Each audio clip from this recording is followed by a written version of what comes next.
Hello, Snake. It's been a while, hasn't it? I hear you've been causing quite the ruckus in Nicaragua. Nothing much to report from my end. The legacy's being put to good use. Or so they tell me. But enough with the small talk. There's something I need to tell you.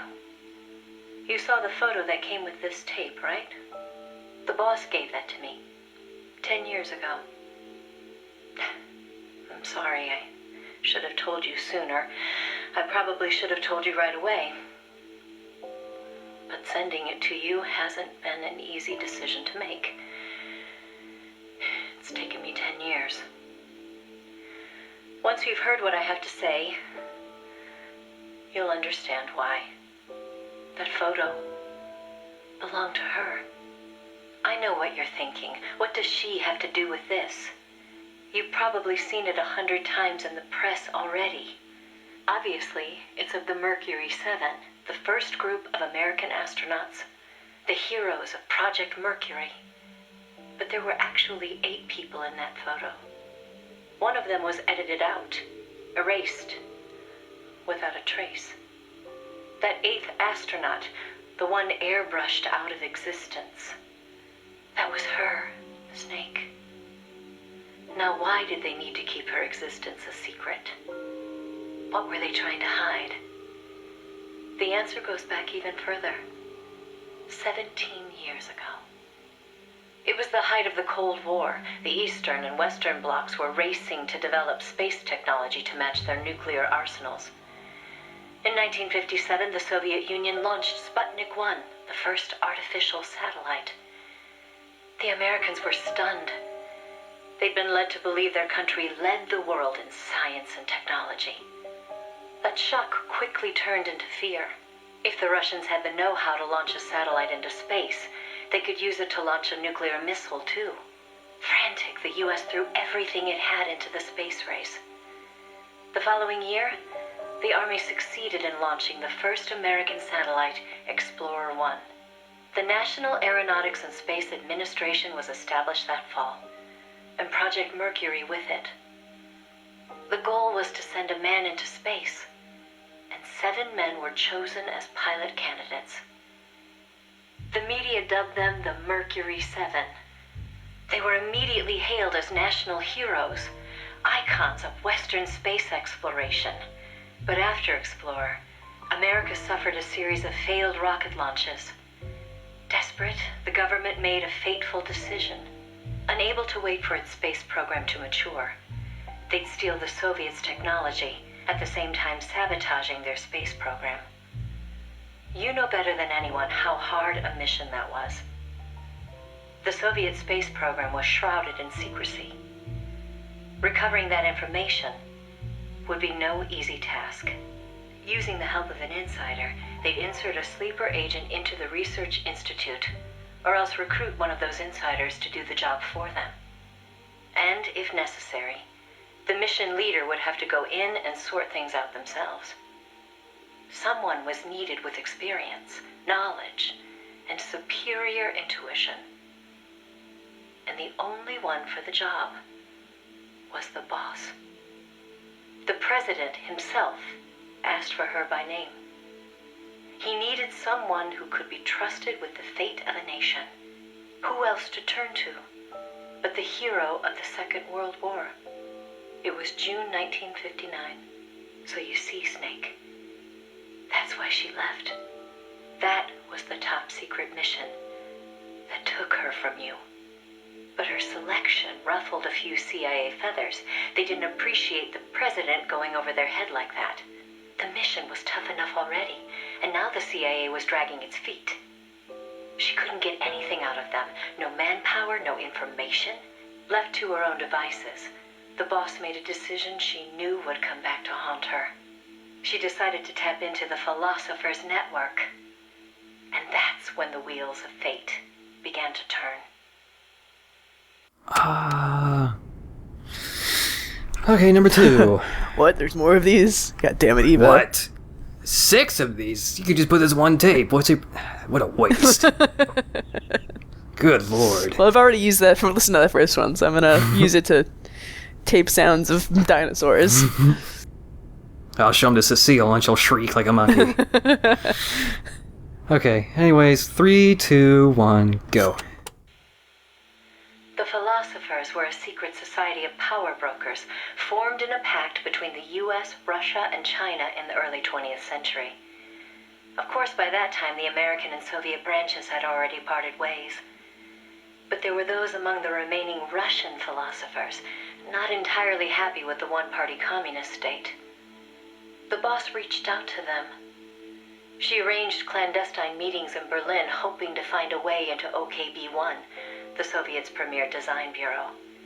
She worked tirelessly to win their sympathy, in some instances using huge sums of cash, in others by helping them over the Berlin Wall. It was a dangerous game to be playing. The philosophers had everything on her, and not just information either. She'd given birth to a child on the battlefield, only to have them immediately snatch it away. I know she told you that story. If that child was in the hands of the Soviet philosophers, she'd be putting more than just herself in danger. But she did what she had to do. At the time, the Soviet Union was believed to have an arsenal of missiles far greater than that of the United States. If that proved to be the case, Moscow would be free from the yoke of nuclear deterrence, raising the possibility that the Soviets might actually launch nukes if they felt it necessary. As you know, the so-called missile gap turned out to be a Soviet bluff. Moscow had gone to incredible lengths to perpetuate the lie. In fact, the whole space race was really just a part of an elaborate ruse. Only we didn't know that at the time. She used to joke that even she swallowed the whole missile gap story, hook, line, and sinker. She put her life on the line, for the sake of her country, to prevent nuclear war. And it was because of her sacrificial efforts that America succeeded in placing a sleeper agent inside OKB-1. NASA began to receive huge volumes of technical data from the Soviet program. By the end of 1959, they'd succeeded in sending a chimpanzee named Sam on a ballistic rocket flight. The rocket never left the atmosphere. But all the same, it was a huge success for NASA, restoring confidence in its technology. Then, just when the operation was starting to produce results, the CIA came calling. "You're a war hero," they said. "No need for you to dirty your hands with this sort of black ops. We'll take it from here." In effect, they wanted to reap the rewards for themselves. But the boss didn't object. "My part is over," she said. "I don't care what you do with the data now." It seemed as if NASA was making great strides toward manned spaceflight, while the Russians lagged behind. They even got a report from their mole at OKB-1. "The safe return of Sam has sent our scientists into a panic," he said. Soon afterward, the Soviet Union sent an animal of its own into space on Sputnik 2, the dog Kudryavka, better known to the world as Laika. But Laika was fated never to return to Earth. The U.S. can recover its spacecraft from the ocean upon re-entry. But the Soviet Union only borders the frozen Arctic. They had to bring their spacecraft down on land. How could they soften the impact enough to bring a living creature back safely? The agent reported that the Soviets hadn't yet found a solution to that problem. The plot to sabotage the Soviet space program seemed to be working, too. First, they tampered with Sputnik 4's re-entry. Then, 2 months later, one of their rockets exploded on the launch pad. They did manage to send 2 dogs into orbit aboard Sputnik 5 and return them safely to Earth. But the agent dismissed it as a fluke. Dogs, sure, but humans? They didn't have the technology. Everybody believed it. Everybody was complacent. Everybody. Except the boss. There was something about the Sputnik 5 schematics they were getting that didn't seem right. Some kind of ejection device on the capsule that didn't quite belong. She couldn't figure out the reason why it was there. What was it supposed to eject? NASA shrugged off her concerns. They figured it was probably meant to eject the flight recorder in case of an accident. The boss pleaded with them to investigate, but the CIA wasn't having it. They probably thought she was trying to reclaim some of the glory for herself. The boss wouldn't give up. She decided to head to the Soviet Union herself, alone, without any backing from the CIA. By the beginning of the next year, 1961, she'd succeeded in infiltrating OKB-1. That's when she saw the truth for the first time. The sleeper that she'd worked so hard to place was a double agent. He'd been turned by the Soviets and was feeding the Americans lies. But what shocked the boss even more was why. The CIA's access agent had been taking a large cut of the sleeper's pay. The sleeper felt what little he was left with wasn't worth the risk. When he got a better offer from Moscow, he took it.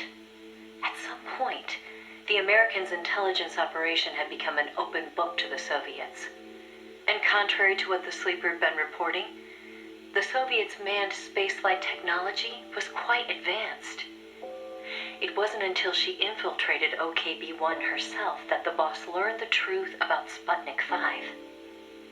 After the spacecraft re-entered the atmosphere, it ejected the pilot, seat and all, at an altitude of 7,000 meters.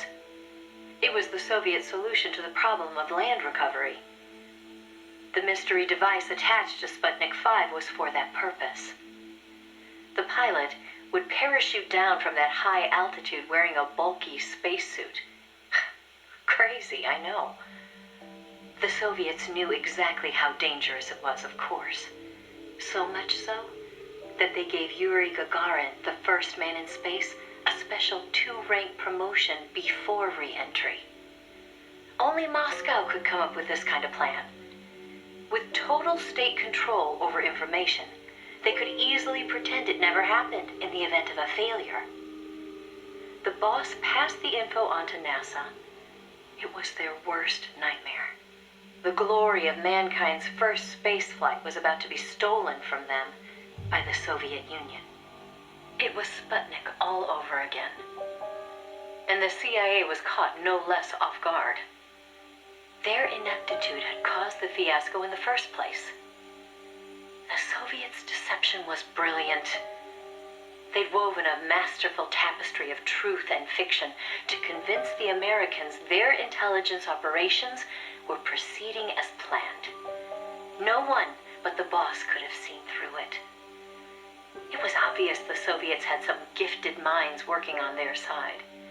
But that certainly didn't excuse the CIA's massive failure. The CIA wasn't done, though, and devised an ingenious plan to avoid taking responsibility. Luckily for them, a new president had been elected the previous November, John F. Kennedy. As he didn't know the case history when taking office, the CIA was able to feed lies to his new administration. They masked their own failures, placing the blame squarely on the boss's shoulders. After all, she'd selected an unreliable sleeper. They claimed she'd failed to make use of one of the most effective means of controlling a sleeper agent's actions: holding their family hostage. The boss was well aware that would have worked. She told me so later, but she couldn't bring herself to do it. It seems clear it had to do with having her own child taken. She could never inflict the same pain on anyone else. The CIA used that against her. In his election campaign, Kennedy had vowed to close the missile gap with Moscow. If America lost the space race, that promise would be worthless. The fact that the president had no links to the philosophers only made things worse. He was completely unaware of the secret networks she'd used to complete her mission. In his eyes, she was no better than a traitor. The fate that awaited her was cruel beyond belief.